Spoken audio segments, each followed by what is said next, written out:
Doorway manual to self, సూచనలు లేదా సమాచారాన్ని అందించే స్వీయ శోధన సాధనం. సో మనం ఇప్పటిదాకా objective level, sense organs level, sense level and memory pool level and decoding process లెవెల్లో what we can do to reeducate the thinking instruments అనే విషయం గురించి చూసాం. ఇప్పుడు మనం థాట్ లెవెల్లో చూద్దాం. థాట్ లెవెల్లో చూస్తే డ్రిఫ్ట్ వాచింగ్ ఇస్ ప్రోన్, చాలా ఇంపార్టెంట్ ప్రాక్టీస్ ఇది. But at the same time toughest practice అనొచ్చు. ప్రాక్టీస్ ఏమో పెద్ద అనిపిస్తుంది డ్రిఫ్ట్ వాచింగ్ అనగానే, కానీ డ్రిఫ్ట్ వాచింగ్ చేయటం రెగ్యులర్ గా అవడం అనేది టైం పడుతుంది. ఎందుకంటే తొందరగా అండర్స్టాండ్ కాదు, రిలేషన్ ఉన్నట్టు అనిపించదు. అండ్ డ్రిఫ్ట్ వాచింగ్ చేయడానికే స్టడీ కావాలి కదా, బట్ మనం వాడుతున్నది ఏంటి, థింకింగ్ ఇన్స్ట్రుమెంట్, దానికే డ్రిఫ్ట్ వాచింగ్ లక్షణం ఉంది. సో అందుకని కొంచెం ట్రబుల్ అవుతుంది ఇది. ఈ ఈ సాధనలో వెళ్ళిన అందరూ ఎంతమంది ప్రపంచం మీద అయ్యారో వాళ్ళందరూ ఫేస్ చేసిందే, మనం ఫేస్ చేస్తుందే కాదు. But number of times attempt ఎన్నిసార్లు చేసావు డ్రిఫ్ట్ వాచింగ్ అనేది important. Number of times attempt చేసినప్పుడల్లా నీకు ఫ్రీక్వెన్సీ పెరుగుతుంటుంది, నెమ్మదిగా పెరుగుతుంటుంది, ఫ్రీక్వెన్సీ వస్తుంది. బట్ డ్రిఫ్ట్ వాచింగ్ యొక్క రిజల్ట్స్ అనేది చాలా ఇంపార్టెంట్. దేనికంటే అంటే ఫైనల్ గా థింకింగ్ ఇన్స్ట్రుమెంట్ రీఎడ్యుకేట్ చేయడానికి కావాల్సిన కరెక్టివ్ మెథడ్స్ యొక్క ఇంప్లిమెంటేషన్ ఎలా చేయాలి, ఏమేమి చేయాలి అనే విషయంలో. At the same time drift watching చేస్తున్నప్పుడు అవేర్నెస్ కూడా పెరిగిపోతుంది, అవేర్నెస్ పెరగడం కూడా ఉపయోగపడుతుంది. It is the past and future related search for elements of construction.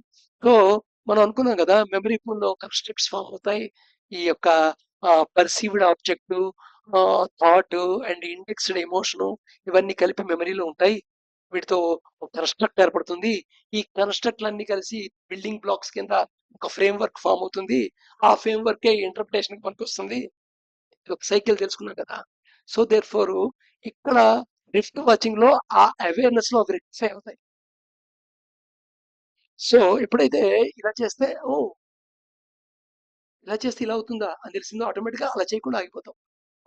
Obvious గా దొరుకుతుంది, అది ఎదురుకుండానే ఉంటుంది, కానీ ఎవరో చూపిస్తే కానీ గుర్తుపట్టలేము. అక్కడ చూపించేవాడు ఎవరో ఉంటుంది, చూసుకోవాలి. Watching and see emotions behave them.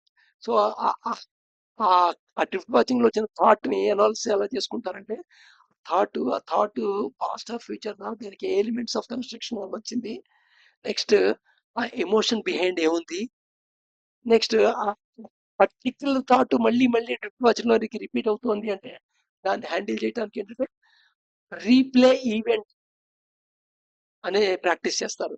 అంటే ఆ జరిగిన సంఘటన అంతగా నువ్వు కావాలని నువ్వే 2 యాక్షన్లు చేస్తావు. ఎదుర్కొన్న వాడితో నువ్వు దెబ్బలాడినప్పుడు నీ డైలాగు, ఎదుర్కొన్న వాడి డైలాగ్ 2 నువ్వే అంటూ నువ్వే డైమెన్షన్ మారుస్తావు, డిఫరెంట్ వ్యూ మార్చుకుంటూ వెళ్తుంటావు నీ పోర్షన్. సో దేర్ ఫోర్ దానివల్ల ఏంటంటే థాట్ రిజాల్వ్ అయిపోతుంది. అదర్వైజ్ ఆ థాట్ రిపీట్ అవుతుంటుంది అనమాట, అది రిజాల్వ్ అయ్యేదాకా. సిచ్యువేషన్ మళ్ళీ మారిపోదు, కానీ నీ మైండ్ లో మళ్ళా ఆ థాట్ రిపీటెడ్ గా రాకుండా అయిపోతుంది. డిఫరెంట్ వ్యూలో చూడటం, ఆ వ్యూని ఇంకో వ్యూలో చూడటం. అందుకని కాన్స్టెంట్ గా పాత వ్యూనే మళ్ళా ఆ థాట్ వచ్చినప్పుడు మళ్ళీ అదే వ్యూలో, థాట్ వచ్చినప్పుడు మళ్ళీ అదే వ్యూ, మళ్ళీ థాట్ వచ్చిన అదే వ్యూలో వెళ్ళామంటే ఆల్మోస్ట్ ఆల్ ఫిక్స్ అయిపోతుంది.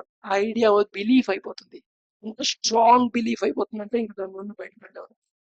ఆ ఫ్రేమ్ వర్క్ లోనే, ఆ బిలీఫ్ వాడిన ఫ్రేమ్ వర్క్ లోనే నువ్వు అన్నిటిని అర్థం చేసుకోవడం ప్రయత్నం చేస్తూ ఉంటావు. సో అలాగే కుదిరిన చోటల్లా గ్రాటిట్యూడ్ ని ఎక్స్ప్రెస్ చేస్తుండాలి. సామాన్యంగా నువ్వు కొంత చేయగలిగావు, కొంత పని చేయలేకపోయావు. వారంలో 3 సార్లు చేయగలిగావు, ఒకసారి చేయగలిగావు డ్రిఫ్ట్ వాచింగ్. డ్రిఫ్ట్ వాచింగ్ ఒకసారి చేసినందుకు నా సహకరించిన నా శరీరానికి, మనసుకి, థింకింగ్ ఇన్స్ట్రుమెంట్ కి చాలా థ్యాంక్స్. ఇలాగే గ్రాటిట్యూడ్ ఉండాలి. ఒకరోజు ఆసనాలు వేయగలిగావు, 4 రోజులు ఆసనాలు వేయలేదు, ఇవాళ నా శరీరం సహకరించినందుకు థ్యాంక్స్. ఇలాగే గ్రాటిట్యూడ్ ఉండాలి. అలాగే నువ్వు నీ ఫుడ్ తింటున్నప్పుడు దాని మీద గ్రాటిట్యూడ్ ఉండాలి. అది నీ బిల్డింగ్ బ్లాక్, నీ శరీరం తయారవడానికి, ఫంక్షన్ చేయడానికి, నీ హార్డ్వేర్ కావాల్సిన రా మెటీరియల్. అలాగే నువ్వు ప్రతిదీ ఫంక్షనాలిటీ మీద వాటి గురించి గ్రాటిట్యూడ్, అలాగే రిలేషన్స్ మీద ఒక గ్రాటిట్యూడ్ ఉండాలి. అవి బాధ పెట్టవు.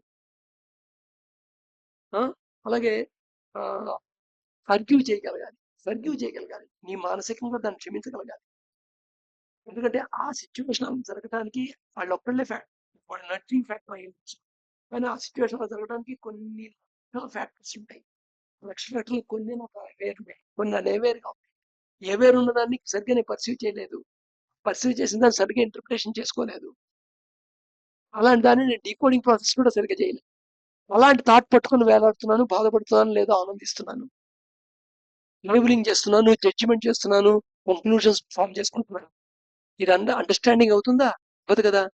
సో దేర్ ఫోర్ ఇలా థాట్ లెవెల్లో ట్రిప్ వాచింగ్ చాలా ఇంపార్టెంట్ అవేర్నెస్ పెరగడానికి.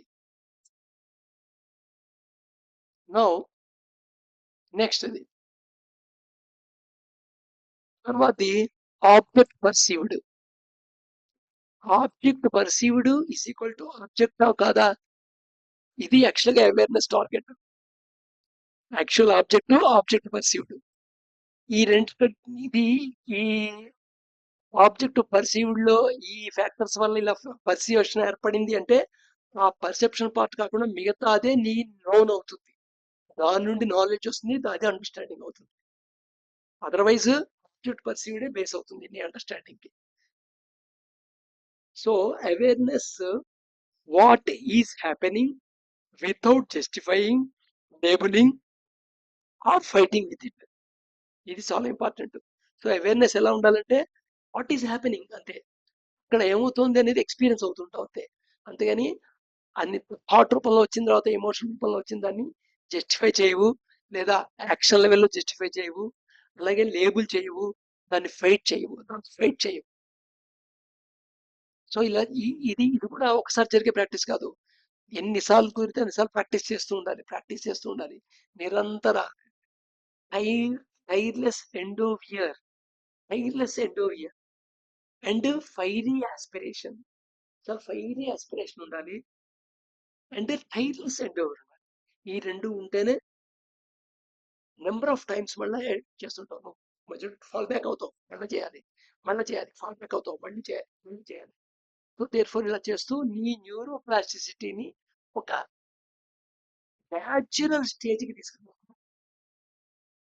థింకింగ్ ఇన్స్ట్రుమెంట్ కరెక్ట్ గా థింక్ చేయడానికి.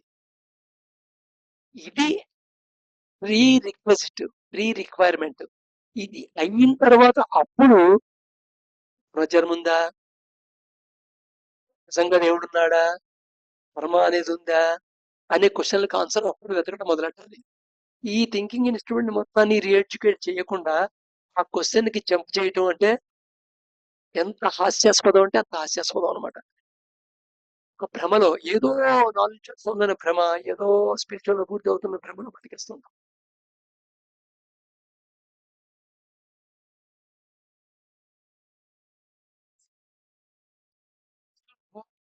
నెక్స్ట్ ఒక కామన్ సైకోథెరపిస్టులు చెప్పే ఈ ప్లాస్టిసిటీ పెంచడానికి,